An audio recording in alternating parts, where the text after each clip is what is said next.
Hello students, मैं Pushpendra Kumar, assistant professor SVM yoga एवं स्वास्थ्य विज्ञान महाविद्यालय मुजफ्फरनगर। मुझे आपका सहयोग लगातार प्राप्त हो रहा है। कंटिन्यूटी बनाए रखने के लिए आप चैनल को सब्सक्राइब करें और दिए गए कमेंट बॉक्स में कमेंट जरूर करें। आज मैं आपके साथ गुड्स एंड सर्विस टैक्स पर डिस्कशन कर रहा हूं। प्राचीन जो अप्रत्यक्ष कर व्यवस्था थी उसमें बहुत अधिक जटिलताएं थी। उन जटिलताओं को दूर करने के लिए भारत सरकार द्वारा भारत में वस्तु एवं सेवा कर को लागू किया गया। जीएसटी घरेलू प्रयोग के लिए बेचे जाने वाली अधिकांश वस्तुओं एवं सेवाओं पर लगाया जाने वाला वैल्यू एडेड टैक्स है, जिसे शॉर्ट में वैट कहते हैं। भारत में जीएसटी लागू करने की आवश्यकता क्यों महसूस की गई? क्योंकि भारत में राज्य सरकार द्वारा और केंद्र सरकार द्वारा टैक्स लगाए जाते थे, जिसके कारण करदाता बहुत ही बोझिल महसूस करता था। उसको राहत देने के उद्देश्य से भारत सरकार ने वस्तु एवं सेवा कर को लागू किया। भारत में 1 जुलाई 2017 को संविधान में 101वां संशोधन करके संपूर्ण भारत में लागू किया गया। भारत में वस्तु एवं सेवा कर की एक समान दरें निर्धारित की गई हैं, जो कि 0%, 0.25%, 3%, 5%, 12%, 18%, 28% है। इनमें 0.25% और 3% की जो रेट है ये स्पेसिफिक रेट कहलाती हैं, क्योंकि इसमें 0.25% जो हमारे बेस कीमती रत्न होते हैं उसके लिए एप्लीकेबल होता है। 3% जीएसटी सोने के ऊपर अप्लाई होता है। जो 18% जीएसटी की रेट है, इस रेट को तटस्थ रेट के नाम से भी जाना जाता है। तटस्थ रेट का अभिप्राय उस रेट से होता है जब सरकार द्वारा पुरानी कर व्यवस्था को नई कर व्यवस्था में परिवर्तित किया जाता है तो उसको कुछ लॉस होता है। उस लॉस को कंपनसेट करने के लिए जो दर निर्धारित की जाती है उस दर को तटस्थ रेट कहते हैं। यहाँ पर 18% की रेट को हम तटस्थ रेट कहते हैं।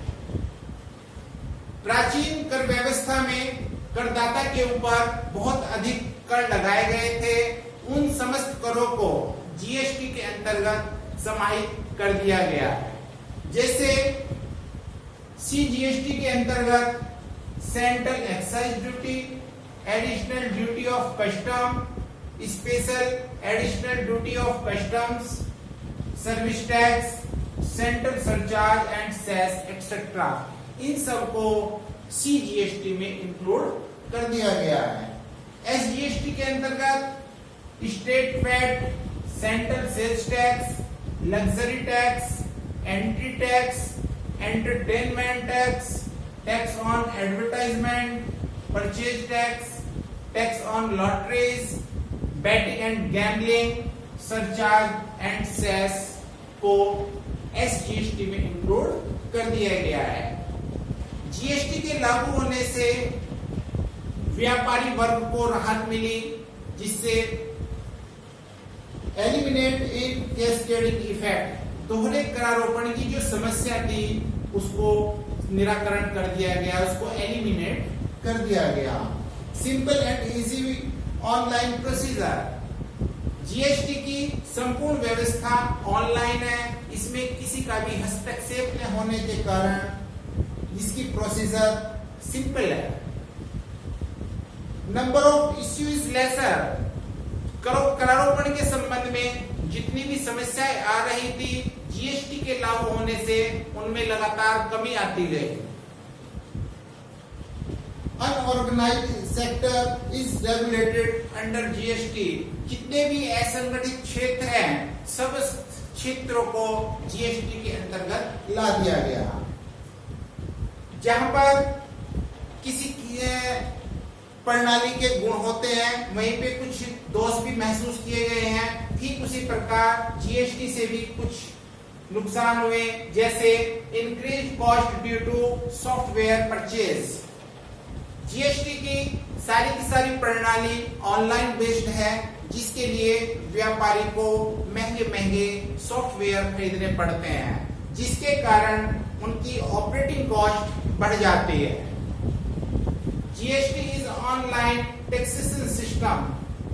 हमारे जितने भी व्यापारी हैं उनमें से अधिकांश को कंप्यूटर का ज्ञान नहीं है, जिसके कारण वे ऑनलाइन प्रणाली में पारंगत न होने के कारण इसमें सरलता से इसको अनुपालन करने में असमर्थ है।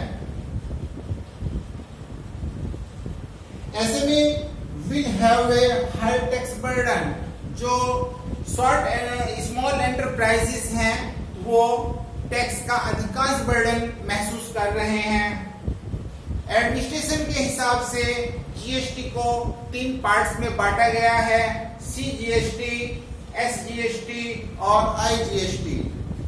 If goods sold on intra state basis, यदि माल की आपूर्ति एक ही स्टेट के अंतर्गत की जाती है तो उस समय सीजीएसटी और एसजीएसटी अप्लाई होते हैं, और जितना भी टैक्स संग्रह होता है वो राज्य सरकार और केंद्र सरकार द्वारा आधा आधा 50-50 बांट लिया जाता है।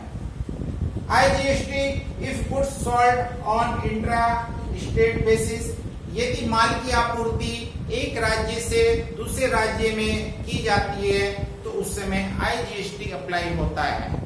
आशा करता हूं कि आज का लेक्चर आपको बेहद पसंद आया होगा। धन्यवाद।